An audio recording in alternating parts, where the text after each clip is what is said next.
Përshëndetje miq të Gazetës Lajm. Në emisionin e 14 Dialog të Lajmi kemi të ftuar në kryetarin e BDI-s Arber Ademi. Zoti Ademi, mirëserët. Mirësëgjeta, faleminderit për ftesën. Zoti Ademi, pas shumë vitesh në pushtet, BDI-a prej 12 muajsh ka kaluar në opozit. Si ka qenë kjo periudhë për partinë tuaj, sepse kemi parë që janë ngritur edhe akuzat ndaj bashkëpartiakëve tuaj, po ashtu edhe eksponentë të lartë të BDI-s janë futur në listën e zezë amerikane.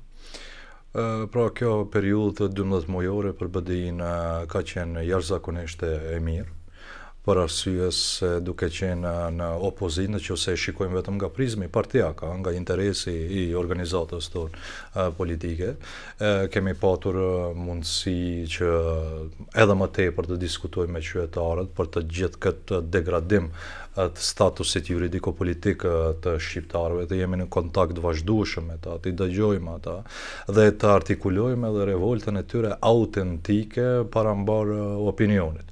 Pra ju nëse i shikoni edhe matjet e fundit të opinionit, Bashkimi Demokratik për Integrim nga viti i kaluar edhe sot, nëse e shikojmë në një perspektivë një vjeçare, ka shënuar ngritje, ka shënuar rritje, si organizata bindshme e madhe politike në Republikën e Maqedonisë së Veriut, por shikuar nga prizmi i interesit të shtetit, e nëse doni të themi edhe nga prizmi i interesit shqiptarëve, situata ka degraduar mjaft. Ju e dini se oponentët tanë politik thanë që nuk ka qeveri pa ndryshime kushtetuese, qeveria u bë pa ndryshimet kushtetuese. Pastaj thanë për 3 muaj, eventualisht për 6 muaj do të ndodhin ndryshimet kushtetuese.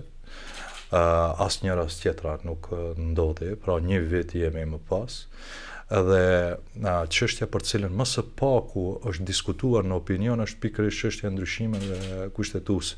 Pra mund të themi lirisht se pas një viti nga këndvështrimi i interesit shtetëror, pra shteti ka humbur mjaft, ka humbur kursin strategjik, orientimin strategjik është humbur i vendit, marrëdhëniet ndërretnike janë përkeqësuar. Vorrejmë një tendencë të vazhdueshme për minimin e gjithë ata rriturave, për të minuar statusin shtetformues të shqiptarëve, nëpërmjet gjykatës kushtetuese në radhë të parë, për një sër çështjesh të cilat përbëjnë themelet e marrëveshjes së Ohrit, por edhe nëpërmjet institucioneve të tjera. Ju jeni gazetar, jeni shtëpi informative dhe ju vetë shihni se ministrat Maqedonas edhe kombëtesët e tyre nuk i dërgojnë në gjuhën shqipe. Të paktën disa prej tyre nuk i dërgojnë në gjuhën shqipe, madje edhe publikisht kanë theksuar se ata të cilët janë të interesuar për ta patur kombëtesën edhe shqip, le të interesohen e do a dërgojmë. Pra në bazë të iniciativës tuaj, jo ex officio sipas detyrës së tyre zyrtare, mirë, po kjo është ndër çështjet më të vogla. Dhe çështja tjetër, pra humbja e kursit strategjik, përkeqësimi i marrëdhënieve ndërretnike dhe minimi i marrëveshjes së Ohrit. Dhe e treta, dështimet në të gjitha fushat. Ju e dini se viti i parë është viti i reformave të mëdha. Më thoni si gazetar që i përcjellni zhvillimet politike, cila reforme madhe ka filluar në vend, në cilin do qoftë sektor. Nuk ka, zero. Nuk ka kurfar reforme, ka këtu vetëm një agenda sa i përket politikës së jashtme të krijojë marrëmeshje dhe ku nuk ka, ndërsa sa i përket politikës së brendshme tentojnë që tua tregojnë shqiptarëve vendin. Pra, me zë flitet në opinion, nga opinionistë të ndryshëm, nga përfaqësues të ndryshëm politik, se tani është koha për pjesën e dytë të lojës mes maqedonasve dhe shqiptarëve, ku ata pretendojnë se shqiptarët e kanë fituar pjesën e parë të lojës, e tash në pjesën e dytë tentojnë që ta përmbysin në rezultatin, gjithmonë sipas tyre, duke treguar shqiptarëve vendin. Kjo tendencë ka qenë edhe në 2006-2008, kur Partia Demokratike Shqiptare pa legjitimitet njëjtë u futë në qeveri, mirë po aso kohë ishte çështje vetëm politike. Atash kemi një plan të menduar mirë, një strategji të menduar mirë, nga 2 partitë politike maqedonase, një marrëveshje të cilën ne flasim që është arritur në fund të vitit 2022, Edhe duke qenë në qeveri, 2 vitet e fundit ne kemi diskutuar se ekziston një plan i tillë, i ndërmjetësuar nga oligarkia, që shqiptarët mos të diktojnë proceset e rëndësishme në vend. Konstatimi i tyre aso kohë ka qenë se shqiptarët çështjet e tyre politike i kanë futur në binar, tani gjithnjë më shumë po marrin pjesë në diktimin e dimensioneve dhe aspekteve ekonomike, prandaj ata u vun alarm, i ulën me një tryezë 2 partitë politike maqedonase, e arritën një marrëveshje.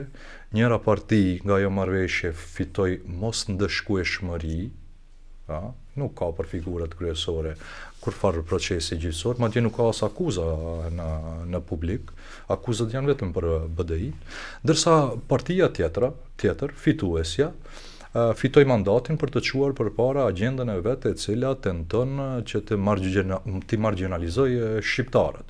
Dhe kjo është parë për një vit me radhë në vendimet e qeverisë, në vendimet e kumendit dhe në vendimet e gjykatës kushtetuese në minimin e shtyllave kryesore të marrëveshjes së Ohrit. Zotë edhe mi përmendat lojën që po përflitet të Maqedonasit. A mund ta fitojë Maqedonasit pjesën e ditë të lojës, siç thotë ti? Ashtu siç e kanë projektuar ata, nuk mund ta fitojnë asesi, për arsye se Maqedonia e vitit 2024-2025 është krejtësisht ndryshe dhe nuk është Maqedonia e para vitit 2001. Mirë po, a ka degradim të gjendjes, a ka përkeqësim të gjendjes, sigurisht se ka. Mjafton vetëm të shikojmë. Para një viti, me njerë pasi u formu kjo qeveri, u soll vendimin në gjykatën kushtetuese, jo për abrogimin e balancusit, se ata dëshirojnë vëmëroj ata prezentoj si abrogim i balancusit, po për shfuqizim dhe suspendim të tërësishëm të amendamentit 6 të kushtetutës, ku flitet për përfaqësimin e drejtë dhe adekuat të gjitha bërësive etnike në organet e pushtetit shtetëror. Pra, ju në që se ju kujtohet edhe preskonferenca ime atë natë kur u mor vendimi i gjykatës kushtetuese, unë që atë natë thash, nga ky moment jemi kthyer në situatën para vitit 2001. Nuk ka më kuota etnike. Dhe ju po i shihni punësimet çdo institucion që po i realizon. 40-0, 25-0, 12-0, 13-0 në Gostivar, në Hec, Mavrov, në Vërtok, në mes të Gostivarit, në zemrën e Gostivarit, 12-0, 12 Maqedonës, 0 shqiptar. Pra jemi kthyer në periudhën para vitit 2001, kur shqiptarët kanë qenë të mirë vetëm për të qarë drurë, përmendat gjykatën kushtetuese nga për të marrë pjesë në koalicioni Vlen ju kanë akuzuar si gjykatësit e LSDM-s të BDI-s pikërisht janë ato që i kanë por ato nene. Po mjaft përgjigjeni këtyre akuzave. Po ja, po shumë lehtë i përgjigjemi këtyre akuzave, mjafton të merrni programin e VMRO DPMANES, ku thuhet që do të suspendohet balancuese dhe përfaqësimi drejt adekuat, pra nuk duhet të ketë kuota etnike, po sipas tyre duhet të ketë meritokraci, duhet të ketë profesionalizëm dhe kompetencë, gjë që ne nuk jemi kundër. Po në emër të kompetencës, profesionalizmit, shqiptarët 0.2% kanë qenë në institucionet e shtetit, deri para vitit 2001. E pas vitit 2001, me Ali Ahmetin në krye të proceseve, shqiptarët arritën 22-23%. Dhe tash këta së bashku me oligarkët, kur e kanë konstatuar se shqiptarët arritën në këto nivele që kanë arritur, madje shumë shqiptarë për 20 vite, me profesionalizëm dhe kompetencë janë dalluar në shoqërinë e vendit tonë, dhe e kanë shtruar si çështje. Si ne për 80 vite nuk arritëm që të krijojmë kuadro të këtilla, ndërsa shqiptarët për 20 vite kanë krijuar kuadro të këtilla. Jurist të mirë, ekonomist të mirë, mjek të mirë, kirurg të mirë, në gjitha fushat, në gjitha sektoret. Dhe çfarë duhet të bëjmë në programën e VMRO-s? Po jo programën e VMRO-s, ju lutem. Merrni programën e qeverisë që ka votuar edhe Vleni. Është ky vend, kjo është fuqizimi i balancuesit. Është fuqizimi i përfaqësimit drejt dhe adekuat, sepse programa e qeverisë është copy paste i programit VMRO-s. Ju kujtohet në fillim kur gjoja se negocioheshin për formimin e qeverisë, po negociojmë për harmonizim programësh. Çfarë harmonizimi? Çfarë harmonizimi? Merreni edhe shikni në njërin anë programin e VMRO-s dhe tjetrën anë programin e qeverisë. Asnjë fjalë me garancët më të mëdha, po e them publikisht, asnjë fjalë, asnjë fjali nga programi i Vlenit nuk është pjesë e programit qeverisë. Aso kohë përfaqësuesit e Vlenit dolën dhe thanë se kjo është vetëm program në vija të përgjithshme, do të ketë një program të detajuar, gjë që nuk ndodh. Qeveria zgjidhet në bazë programit propozuar dhe deputetët supozohet se e lexojnë atë program dhe mendohen se a do i japin besim asaj qeverie që propozohet apo nuk do i japin besim, qoftë për zgjedhjet personale kadrovike, qoftë për zgjedhjet programore. Po nuk ndodhi. Pastaj gjuha shqipe në gjykatën kushtetuese. Do ndalemi vetëm edhe një herë te balansuesi ku e përmendet. Domethënë nga koalicioni Blen ju kanë akuzuar se edhe ministrat tuaj në atë kohë në qeveri kanë votuar për heqjen e balansuesit. Nuk është e vërtetë.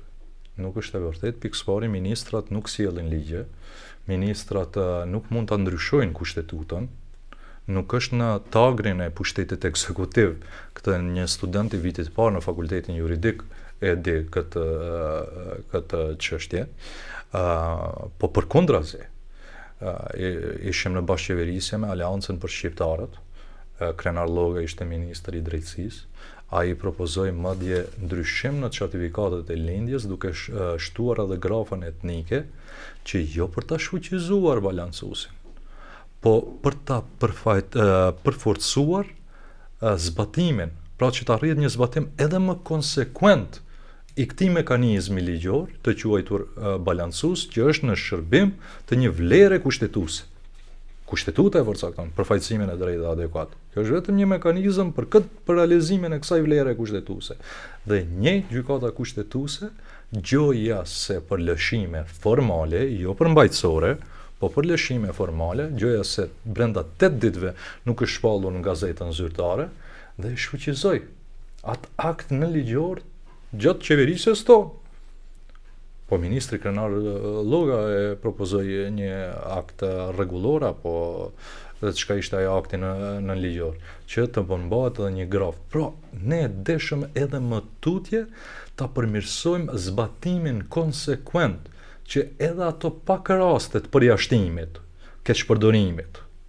Keqpërdorimit ka patur përjashtime të caktuara kur është keqpërdor. Po them përjashtime se në qoftë se këto keqpërdorime kishin qenë rregulli përjashtim, ne s'mund të arritshim prej 0.2% në 23-4% kur jemi këtu të përfaqësimit. Pra nuk qëndrojnë, atëherë dalin thonë Bashkimi Demokratik për Integrim ka zgjedhur këtë përbërje, e herë në anën tjetër thonë rrini rahat se gjyqtarët nuk do të votojnë. Prej nga e din ata a do të votojnë apo nuk do të votojnë. E njëjta na ndodhi me gjuhën shqipe. Fatmirësisht, kur është të zoti me të drejtet, apo gjyqtarja referuese u shkarkua si rezultat i zgjedhjes së saj në mënyrë jo ligjore, për procedurën e shkelur jo në kuvend, si dëshirojnë të manipulojnë këta të cilët janë instrumenti vëmëros, pra të quajtur vlen. Po si rezultat i mos respektimit të procesit në këshillin gjyqësor. Pra se propozimi vjen nga këshilli gjyqësor dhe gjykata administrative kanë konstatuar shkelje në procesin i cili është zhvilluar në këshillin gjyqësor. Po çfarë ndodhi me medresenin Isabeu? Njëjtë. Majorizimi, atë që e ka sjell qeveria jonë, me çka e legalizoi medresenin Isabeu, duke vendosur në ombrellën e institucioneve legale arsimore, ku kanë të drejtë me ligj, kanë të drejtë që asociacionet fetare, bashkitë fetare të formojnë shkolla të tyre. Pra medreseja Isabeu ka ekzistuar që më herët, ekziston edhe sot, edhe pse gjykata kushtetuese ka sjell një vendim të tillë. Po vetëm të preket, të dëmtohet çfarëdo lloj çështje e cila është arritur nga ana jonë për t'ia treguar vendin shqiptare. Po në këtë betejë, ku ishim të kthehemi te pyetja, ata në fund do të dalin të humbur. Për arsye se Maqedonia e vitit 2025 nuk është si Maqedonia para vitit të 2001.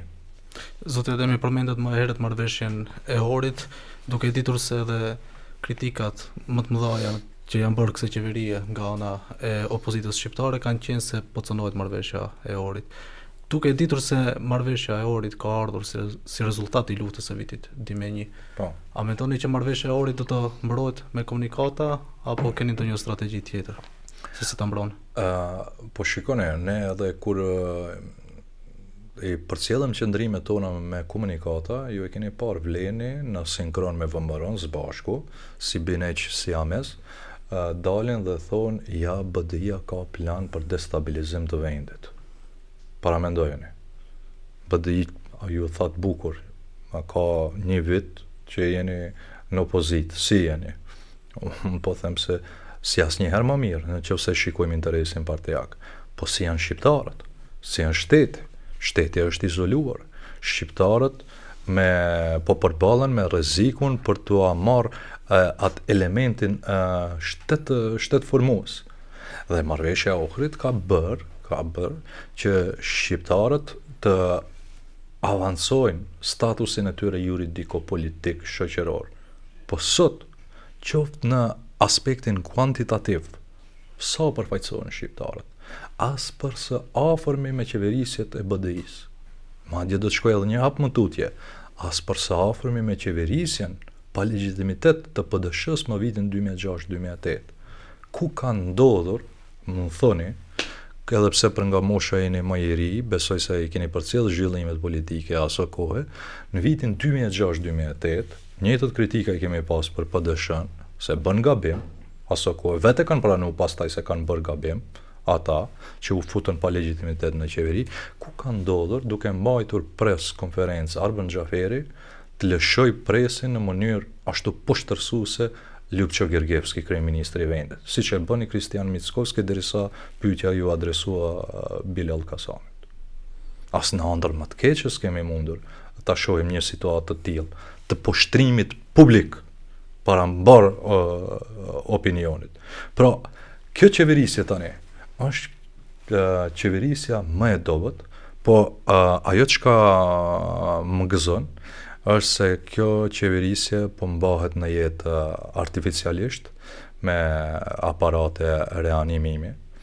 Pra po mbahet, është në koma, po mbahet në jetë me aparate, pa legjitimitet, pa drejtim, pa vizion, pa mbështetje, dhe se rezultatet po shihen. Nuk shkuan 9 muaj, u prishën raportet në koalicionin qeverisës. Aso ku edhe për PDSH-n e kemi thënë, se nuk është mirë, është e paqëndrueshme. Maqedonia e Veriut post marrëveshjes së Ohrit është krejtësisht një Maqedoni tjetër, një Maqedoni e re, me një marrëveshje të dakorduar mes shqiptarëve dhe maqedonasve që me konsensus të sillen në vendimet, pa tendencën për majorizim. E tash po na ndodh majorizimi. Vetëm në kuvend nuk mundet, se si ka numrat. Po majorizimin e ki në gjykatën kushtetuese. Dhe supremacin etnike maqedonase e ke në çdo institucion. Pra derisa kryetari një partije, partner në koalicion, në thojza partner, kryeministri prej mbrapa mënyrë demonstrative u përgjigjet gazetarëve dhe lëshon preskonferencë. A ka turp më të madh? Po unë e di se këta çdo shkelje e durojnë. Pra këta mund të durojnë më shumë se sa VMR ka takat për t'i shkelur. Edhe kjo është fatkeqësia, po shqiptarët janë lodhur dhe se nuk do tolerojnë që dikush të zë vend në tryez gjoja si përfaqësues, as sillet si shërbëtor. Praktikisht na kemi të bëjmë me një instrument të VMR-DPMN-s për të realizuar atë marrëveshje me oligarkët maqedonas. Tu tregohet vendi shqiptar. Dhe jo rastisht, jo vetëm ndaj shqiptarëve, tash edhe në politikën e jashtme, oligarkët maqedonas, të cilët e kanë privatizuar kapitalin shtetëror në mënyrë kriminale dhe kanë krijuar monopole, ato jo vetëm që nuk janë të interesuar, po janë kundër integrimit të vendit në Bashkimin Evropian. Për arsye se me integrimin e vendit në Bashkimin Evropian, ata do të fitonin një konkurrencë lojale dhe nuk do të kishin monopolin cilën e kanë. BDI me politikat e veta prishi disa monopole, por rrënjët e tyre janë edhe më të thella, ata e ndjejtën rrezikun dhe i ulën dy partitë maqedonase. Dhe thanë, hajtë të gjejmë disa shqiptarë të cilët janë të ndezur pas pozicioneve, funksioneve, aventurier, puro aventurier, të cilët do të bëhen pjesë e realizimit të këtij plani. Pra, këta janë vetëm marioneta në duart e VMRO-s dhe oligarkisë për realizimin e këtyre politikave anti-karakterit, do me thonë, kundër karakterit multietnik të vendit dhe anti-bashkimit evropian. Zoti Ademi, mendoni se në këtë rrothanas, çish është tani VMRO-ja me Znamin, të cilët kanë 64 deputet, nëse kishte qenë Bashkimi Demokratik për integrim pjesë e qeverisë, mendoni se do të parandalonte padrejtësitë ndaj shqiptarëve? Ju pyes kështu pasi Partia Shqiptare të pushtet shpesh ju kanë kujtuar kohën kur BDI-ja ka qeverisur me Kryesk. Ju akuzojnë për performancën që keni pasur në atë kohë. As për sa ofërme nuk mund të krahasohet performanca e BDI-s me këtë qeverisje. Me këta shqiptarë të cilët duke dashur të kamuflojnë atë pjesën e errët partnerit të tyre, gjithnjë edhe më të zëshëm janë me anti-BDI-izmin ndaj nesh, ndaj çdo shqiptari. Pra, krejtë e parëndësishme, Alvion, krejtë e parëndësishme është se sa merr partia fituese maqedonase. Ai merr 58 në këtë rast, deputet, ai merr 80 deputet. Ata duhet të mësohen se shqiptarët duhet të trajtojnë si partner. Edhe Nikola Gruevski, jo 58, 63, 64 ka patur raste kur ka fituar 64 mandate. Mirë po e dim se cila ka qenë performanca e Bashkimit Demokratik për integrim. Edhe liq për gjuhët aso kohë avancim ishte, nuk ishte përmbyllje e pjesës normative, për arsye se 17 vite na është dashur që të negocojmë, që të vim, që ta përmbyllim pjesën normative të marrëveshjes Ohrit, çdo mandat duke e vendosur nga një gur në avancimin e statusit të juridik. Ata shpesh ju përmendin edhe rastet e montuara, zotë që ka ndodhur gjatë asaj periudhe. Po, cili është epilogu pas një viti? Pse nuk u zbardhan këta rastet e montuara? Këta janë në qeverisje. Po këta në njëra forma apo tjetrën kanë qenë në qeverisje me BDI-n vazhdimisht, kanë drejtuar institucione. Nëse flasim për aleancën për shqiptarët, 2 herë ka qenë në qeverisje me BDI-n. Nëse flasim për lëvizjen Besa, ka qenë në qeverisje me Bashkimin Demokratik për integrim. E ngritën zarin? BDI-ja pse nuk ka arritur të zbardhë të rastin? Jo, apo e ngrisin sot, apo e ngrisin zërin në rasti fatkeqësisht për çështje për të cilën kam folur edhe publikisht, edhe derisa kemi qenë në qeverisi, për rastin Alfa që mbahen pafajshëm në Burgje, edhe tash është kthyer negativisht përgjigja nga instancat më të larta gjyqësore. Pse nuk po e ngrisin? Pse nuk po të paktën një deklaratë publike? E mos të flasim për ndonjë çështje tjetër. Po alternativa ju kujtohet kur hyrin në qeverisje me LSDM-n edhe me neve si BDI, po ata preferonin të thonin se ne jemi në bashkëqeverisje me LSDM-n, a nuk jemi me BDI-n. Edhe kur prishën raportet me LSDM-n, thanë BDI është fajtore për largimin ton nga qeverisja. A thanë se kemi marrëveshje të shkruar me zotin Zaev për zbardhjen e ndonjë e çfarëdo rastit montuar, për paktën për këto raste të cilët janë më të diskutueshme në opinion, prej se hynën në qeveri, një vit e sa që ndruan, a nxjerrën një fjalë nga goja, nga momenti hyrjes në qeveri? Po dhe sot janë, kryekuvendaren e kanë nga partia e tyre. A e kanë nxjerrë ndonjë fjalë brenda kësaj periudhe, se tash po mundohemi ta bëjmë një përmbledhje. Shikoni. Pra, atë çka e thash, edhe PDSH në vitin 2006-2008, shumë larg më mirë ka qenë në performancë se sa këta të cilat janë sot. Këta fituan koltukën në qeverisje gjoja si përfaqësues, ndërsa janë 100% vazal, 100% shërbëtor dhe nuk i lën rend as kryeministrit Mickovski të mbrohet prej akuzave të BDI-s. Me kritiku kryeministrin, i gjithë vleni, është në gjendje alarmi. Të gjithë qohen në këmbë për ta sulmuar BDI-n dhe për ta sulmuar gjithë kënd tjetër që sulmon kryeministri.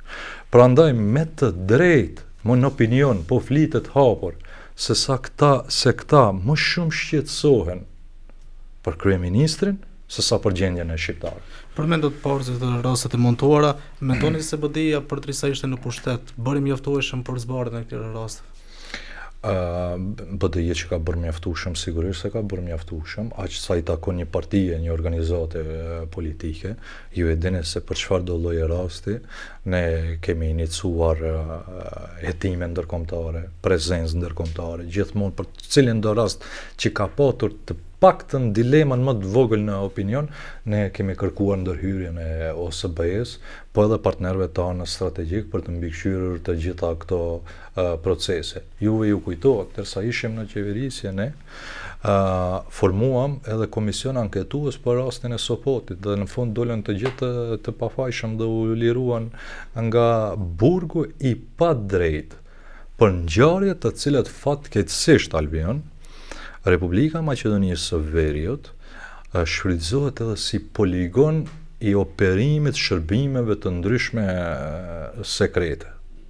Dhe fatkeqësisht edhe shqiptarët kanë qenë viktimi i operimit të këtyre shërbimeve sekrete, të cilët kanë qenë gjithmonë në shërbim të kësaj oligarkie, e cila sot e ka sjellur VMRO në pushtet dhe i ka gjetë disa shqiptarë me rating me 1% që të bëhen vazal 100%.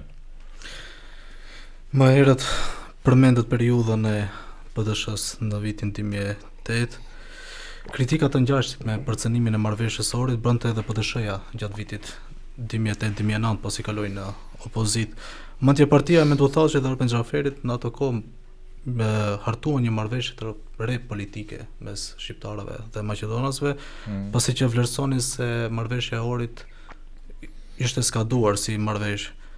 Cili është vlerësimi juaj sot? A mund të shpëtohet marrëveshja e Ohrit nga zhbërja apo nevojitet ndonjë marrëveshje e re mes shqiptarëve dhe maqedonasve?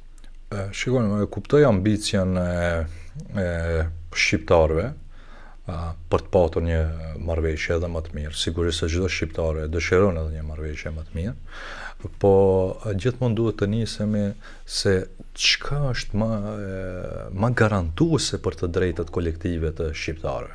Një marrëveshje me garancë ndërkombëtare apo një agent tjetër që mund të mos ketë mbështetjen edhe partnerëve tanë strategjik.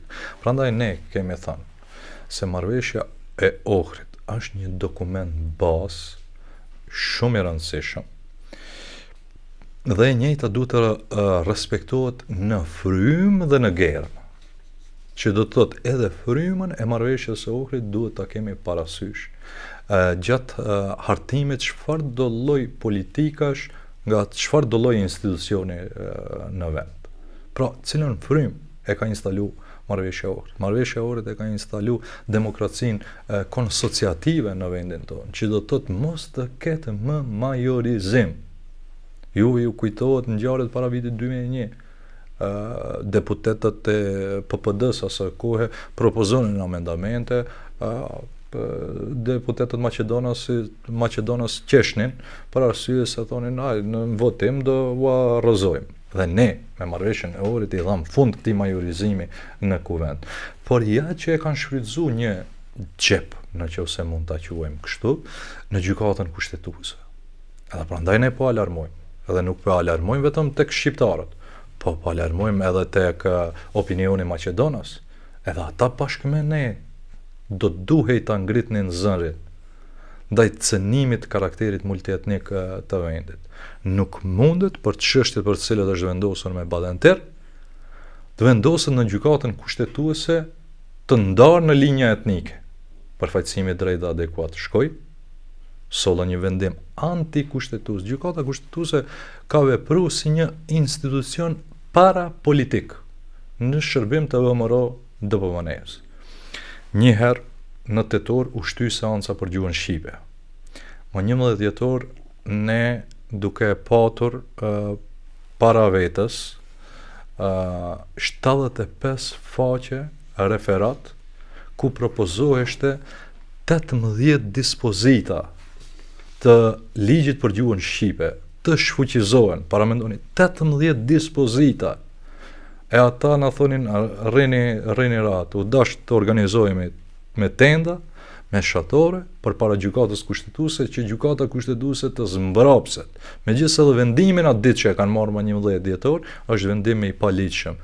Pa badenter, kanë vendosur që të ketë seancë përgatitore. Seanca përgatitore 2 herë u shty deri sot. Për shkak ngjarjes së Koçanit dhe tash për shkak shkarkimit të gjykatës. Pra atë çka e thash, Zoti është me të drejtët.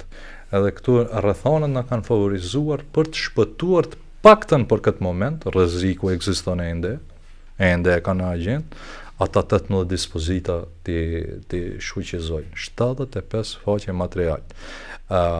Propozues për zhbërjen e gjuhës shqipe është dhe VMRO DPMNE-ja. Pra VMRO DPMNE për përfaqësimin e drejtë adekuat, VMRO DPMNE për gjuhën shqipe. Madje ju I keni deklaratat publike të kryeministrit Mickovski. Jam I gatshëm të bisedoj që ta ndroj formulimin 20% për gjuhën shqipe në kushtetut, po të bisedojmë edhe për heqjen e balancuesit dhe badenterit. To janë deklarata jo një herë, plot herë.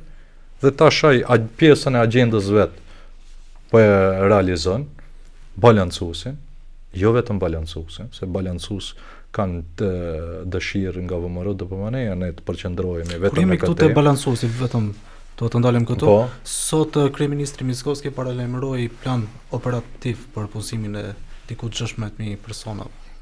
Mendoni se do ndodhin këto punësime dhe a ka hapësirë që të keq përdoret përfaqësimi I drejtë dhe adekuat? Tani që nuk është balancuesi. A bën me një kundërpyetje, cili është sot mekanizmi juridik, ligjor, që mbron përfaqësimin e drejtë dhe adekuat? A ka mekanizëm sot? Nuk ka. Nuk ka. Nuk ka. Prej tetorit nuk ka. Prej tetorit vazhdimisht konkurse për punësim në institucionet publike. Ka patur. Rezultati I dini. 42-0, 23-0, 18-0, 8-0, e kështu me radhë. Përqindja e shqiptarëve në institucionet e shtetit ka rënë ndjeshëm për një vit kohë. Sepse edhe nga koalicioni Vlen kanë paralajmëruar diku punësimin e 3.000 shqiptarë. Po, një herë kanë thënë 3.000, pastaj 2.000, ta 2.500, doli ministri Minçev, tha këto dëshira janë si të lizës në botën e çuditërave. Sa kohë kanë kaluar nga kjo deklaratë e Minçevit, a është realizuar një punësim? A tha liza në botën e çuditërave? Për kë? Për zëvendës kryeministrin e parë. Kur ka ndodhur ky poshtrim kështu publik? A ka ndodhur ndonjëherë? As në kohën e PDSH-s nuk ka ndodhur. Mos të flasim në kohën e BD-s. Mos të flasim Ali Ahmeti kur ka qeverisur. Asnjëherë më keq shqiptarët nuk kanë qenë. Sot ja demi pas formimit të qeverisë, ju paralajmëruat se do të organizoni edhe protesta për të mbrojtur legitimitetin politik të shqiptarëve. Pse nuk pati protestat deri më tani? Po ne vlerësuam si rrethon politike dhe momentin politik në të cilën kalonim. Pra ju e pat në për gjuhën shqipe tendat që organizuam, dashtan fatkeqësisht edhe nga ky koalicion të cilën e ka formuar zoti Mickovski I quajtur Vlen, pat kritika më tash prej atyre se sa prej VMRO DPMNE-s. Pra, të mbrosh gjuhën shqipe sot në Maqedoninë e vitit 2025, sot ty kryqëzohesh nga shqiptarët të cilët janë leve zotit Mickovski, të cilët janë instrument të zotit Mickovski. Po apreke kryeministrin, ti nxjerrin syt. Pra, për gjuhën shqipe, paramendo, ta mbrosh gjuhën shqipe është mëkat sipas tyre. Se po aprish qetësinë e tyre, po aprish marrëdhëniet, e po hidhrohet padroni, e po I përzën nga qeveria. Po ne nuk zmbrapsemi. Ne jemi të gatshëm gjithmonë të shfrytëzojmë çdo mjet demokratik, përfshirë edhe protestat kur cënohet substanca e shqiptarëve. të arriturat e shqiptarëve. Dhe gjithmonë është pjesë e opcioneve. Sigurisht se vlerësohen rrethanat edhe momentumi se kur duhet të ndërmerret një aksion i tillë. Edhe për ngjarjen në Koçan, ku vërejt tendenca absolute, kjo është absurde që ka ndodhë ky teatr këtu në Republikën e Maqedonisë, ku kryeministri merr rolin edhe të prokurorit, edhe gjyqtarit, edhe hetuesit, edhe policit, edhe gjithve, one man show kemi. Edhe këta shqiptar të rrinë urt, strukur, se cili është disponimi i zotit Mickovski. Pra, ajo që ka përna servohet nga zoti Mickovski, nuk është ndryshim, është fatkeqësisht kapitulim, ku shqiptarët dëshirojnë që t'i bëjnë qiraxhinj në shtëpinë vet. Prandaj ne themi që është moment reflektimi për gjithë shqiptarët, po për gjithë qytetarët në vend. Sa dëshirojmë sërish të bëhemi zot në shtëpinë tonë, dhe të organizohemi, mobilizohemi ndaj këtyre provokimeve etnike me një përgjigje etnike, e do të donim të ishte edhe multietnike përgjigja, që edhe ka dhe Maqedonas politikanë, opinionistë, të cilët i kundërshtojnë këto politika etnocentriste të kësaj qeverie. Mirë, por nuk i kundërshton ky koalicion artificial, ky grupim artificial që sot është në qeveri me 1% mbështetje dhe 100% shërbëtor. Zot Ademi, t'i kthemi pak aktualitetit. Ju keni qenë ministër i arsimit, prandaj dua t'ju pyes për problemin e nxënësve të Nerovës në Krushevë. Pse u lan në kushte të tilla këta nxënës shqiptar? Pra, gjithmonë mund të bëhet më shumë, gjithmonë mund të bëhet më mirë. Sot ju vetëm një shembull pozitiv po ja jap. Shkoni në komunën e Likovës. Nuk ka shkollë fillore që nuk është pa ngrohje qendrore. Tashmë fshatrat kryesor, nuk ka shkollë në fshatrat kryesore pa sallë sportive. Janë edhe vaksinës po përfundon ajo sallë sportive të cilën ne e nisëm. Në fshatin e Apaj sallë sportive, në Slupçan Orizore sallë sportive, në Likovë sallë sportive, në fshatin Hotel sallë sportive, në fshatin Mateq sallë sportive. Pra, a mjafton? Sigurisht se nuk mjafton. Numri i nxënësve fatmirësisht ka nxënës në këtë fshat të komunës së Krushevës, është rritur, ka nevojë për hapësira të reja dhe se sigurisht autoritetet shtetërore nuk mërziten për ndërtime pa leje nga politikanët, të cilët edhe në pronën e shtetit i ndërtojnë, po mërziten për një iniciativë të vetë banorëve dhe prindërve për ndërtimin e një shkolle e cila do të mundsonte atyre nxënësve kushte më të mira. Prandaj unë ju shfrytëzoj këtë rast i bëj thirrje që autoritetet e shtetit të mbajnë duart të larg nga çfarëdo lloj cënimi i këtij objekti i cili është ndërtuar me djersën e banorëve të atij vendi. Me që më herët bëhet edhe shumë kritika të ashpra ndaj qeverisjes dhe formës të qeverisjes së kryeministrit Mickovski, dua t'ju pyes, ju a kishi bërë koalicion në të ardhmen me Mickovski? Por nuk është çështje të cilën ne e përcaktojmë.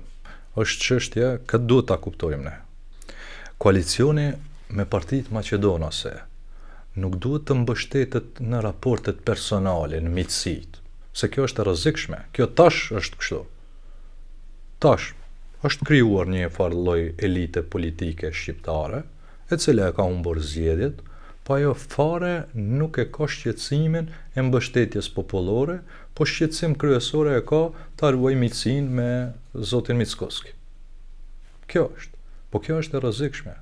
Për arsye se edhe në të ardhmen do të jetë fare e parëndësishme garimi. Pse unë duhet të jem më i mirë Albion se sa oponenti, kur qytetari nuk vendos për përfaqësuesin e vet. Do të thonë nuk e përjashtoni mundësinë për ndonjë koalicion të tillë. Jo, këtë dua ta them. Pra, duhet ta kthejmë Republikën e Maqedonisë së Veriut në binar të normalitetit, ku përfaqësimi në qeveri nuk përcaktohet si rezultat i miqësive ne me politikanat Maqedonas, me fituesin Maqedonas. Pa ata e përcaktojnë qytetarë me votën e lirë. Në qoftë se populli thot që BDI duhet të jetë reprezenti i tyre, përfaqësuesi i tyre në institucione, edhe duhet të jetë. Mandje kjo qeveri nuk i mungon vetëm legitimiteti. Kësaj qeverie i mungon edhe legaliteti. Ja po e them. Një nga gjetjet brillante të autorit të marrëveshjes së Ohrit, Paul Williams, ju e dini se ne e kemi angazhuar që të bëjë një analizë të asaj çështjes së legitimitetit, respektimit të së njëjtës, vullnetit të qytetarëve. Ai thot se formimi i qeverisë, po e parafrazoj, s'po e citoj bash, me mos respektim të vullnetit të shqiptarëve, e cënon edhe amendamentin e 6, atë çka e thash pak më herët, ku një nga vlerat më të rëndësishme të rendit kushtetues është përfaqësimi drejt dhe adekuat i qytetarëve të gjitha bashkësive etnike në organet e pushtetit shtetëror. Thot Albion, kjo është me rëndësi, në organet e pushtetit shtetëror. E pastaj kushtetuta përcakton se cilët janë ato organet e pushtetit shtetëror. Kuvendi, qeveria, që do të thot përfaqësimi drejt dhe adekuat nuk është parim i cili duhet respektohet vetëm gjatë punësimit, po është parim i cili duhet të reflekton edhe në procesin e vendimarrjes. Duhet të reflektojë edhe organet të cilët dalin nga vullneti i qytetarëve. Prandaj kjo qeveri nuk e ka as legalitetin në kontekst të amendamentit 6 të kushtetutës. Dhe ky konstatim i zotit Williams sigurisht se 100% qëndron në realitetin politik post marrëveshjes së Ohrit të Republikës Maqedonisë së Veriut.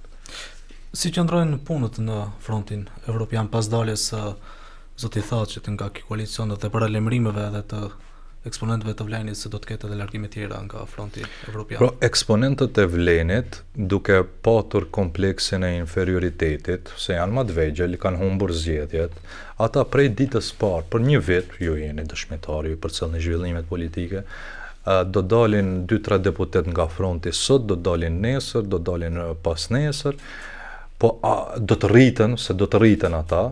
Por përmendet këtu madje që edhe zëvendës kryeministri Mexhiti paralajmëroi largimin e 3-4 deputetëve nga fronti. Po zoti Mexhiti. A mund të ndodhë një gjë tjetër? Po zoti Mexhiti ka një vit që thot. Kështu. Ka një vit, po nuk ma ka marrë mendja se do dalin nga Vleni disa e pastaj disa të tjerë do të rikthehen. Prej 14 bëhen 9 e prej 9-ve bëhen 11. Pra, nuk është fare në interes të tyre çështja e numrave.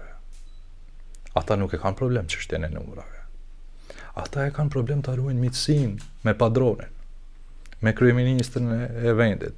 A do të jenë 9, a do të jenë 11, sa po pretendojnë të jenë tash, a do të jenë 14 sa ishin para daljes të zotit Aravari. Për ta është krejtësisht e parëndësishme, për ta është e rëndësishme mendimi i kryeministrit. A janë në gjendje ata të shërbejnë më tutje kryeministrit si shërbëtor, apo nuk janë në gjendje? Derisa janë në gjendje, domethënë derisa vlerëson kryeministri se këta po, edhe me natë, mu më kryjnë punë, më ndihmojnë në realizimin e kësaj agjende anti-shqiptare dhe anti-evropiane, atër këta janë në rregull. Nuk merakosen fare se sa deputet do t'janë.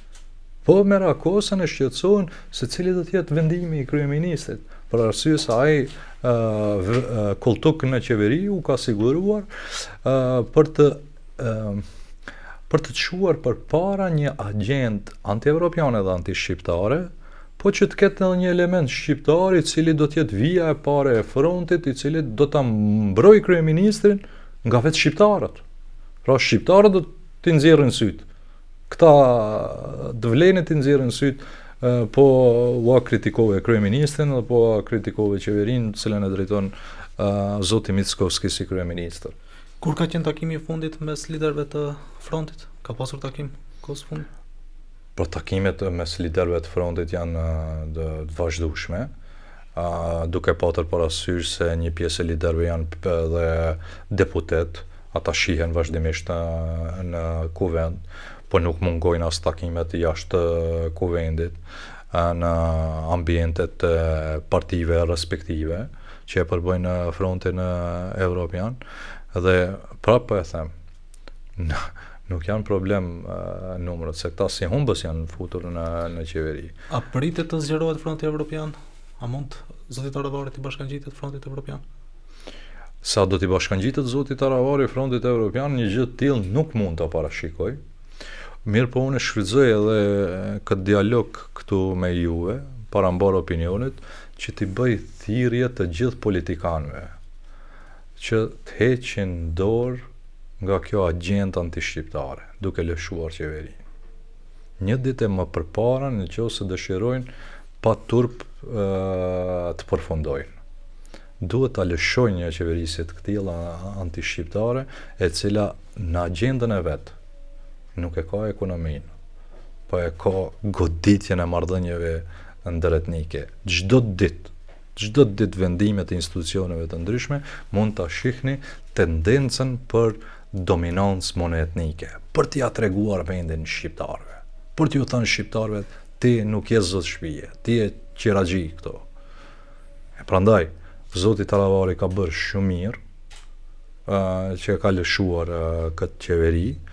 Pra është një nga shembujt e rrallë në vendin tonë, që dikush duke qenë pjesë e qeverisjes, si rezultat i performimit të dobët të qeverisë, edhe në aspekt të trajtimit marrëdhënieve ndëretnike, të lëshoj qeverinë, të lëshoj pozicionet, edhe të kalojë në opozitë.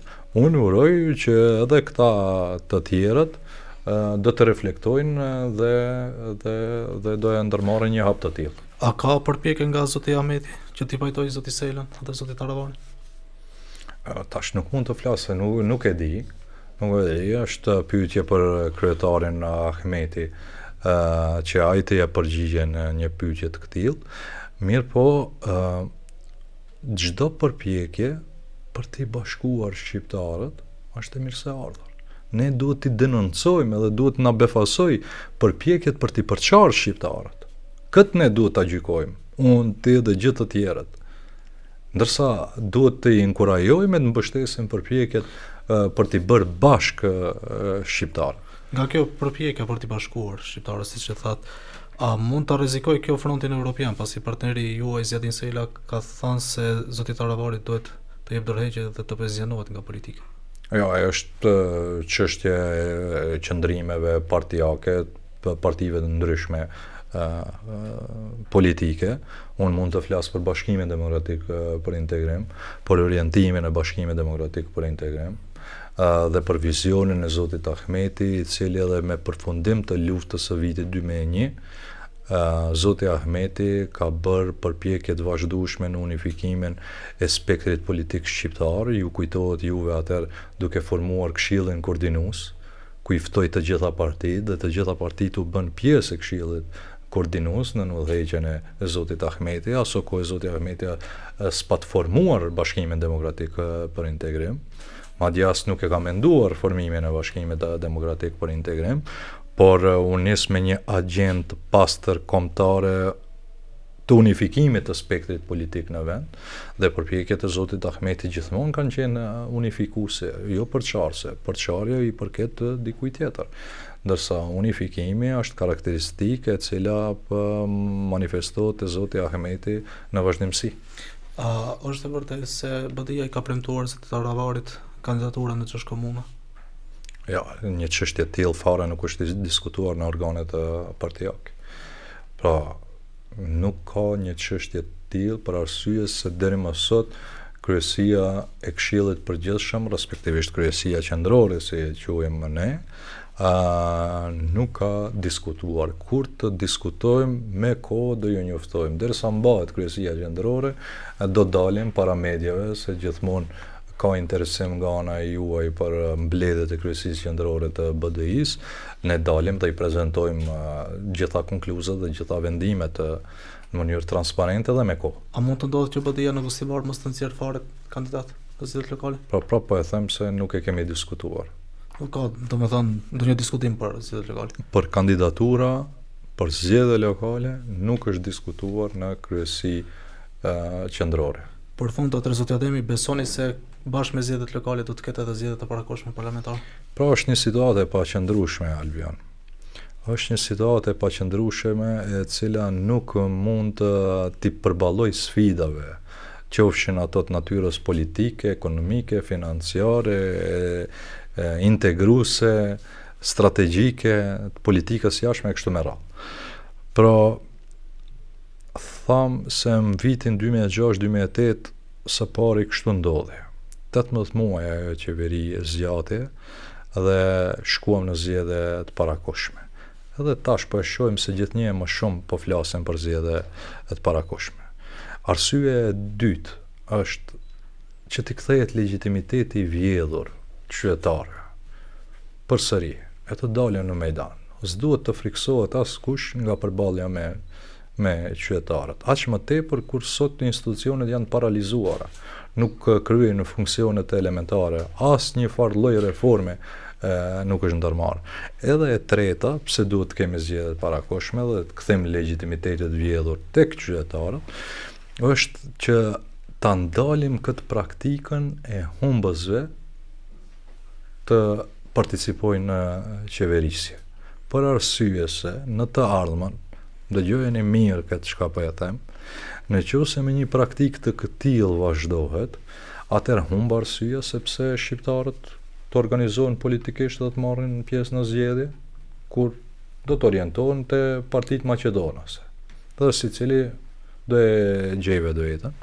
Po e dyta, organizimi politik i shqiptarëve orientohet drejt kohabitacionit me fituesin e mundshëm maqedonas dhe do të krijohen elita politike që do shkëpusin lidhjen e tyre me qytetarin, për arsye se parsore do të ketë se a do të fitoj ai miku Maqedonas apo nuk do të fitoj miku Maqedonas. Dhe shqiptarët në këtë rast ekspozohen përpara ideve e lëvizjeve të rrezikshme, ndoshta edhe radikale, të cilët do të jenë anti-establishment, do të ishin. E një gjë të tillë ne duhet ta prevenojmë si shoqëri. Ore, edhe BDI-a po të humbë zgjedhjet. Nuk e ka vendin qeveri. Si ta themi më ndryshe. Unë do të jem kundër që BDI të jetë në qeverisje. Ai që ka mandat e meriton që ta ketë shansin të udhëheq. E nëse udhëheq gabimisht, të shfrytëzon metodat dhe mjetet demokratike për të nxjerrë zbuluar dështimet e tjetrit. Mirë, po shansi duhet t'i jepet.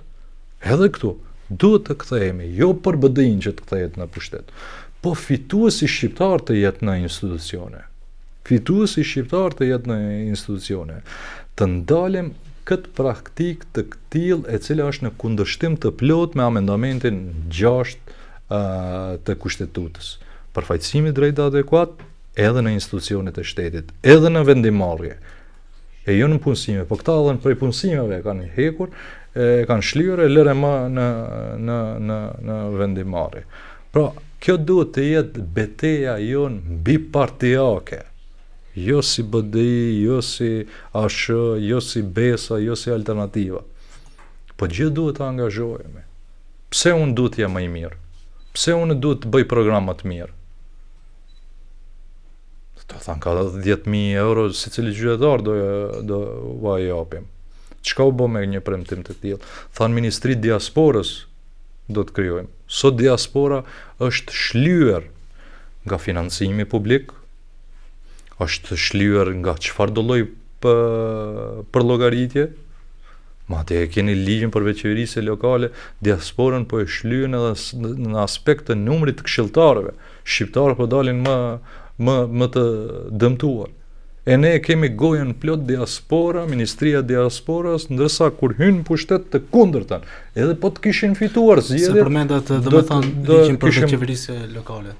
Nga vlen ju akuzojnë se në kontuaj është votuar metodologjia. Cila metodologji? Për regjistrim.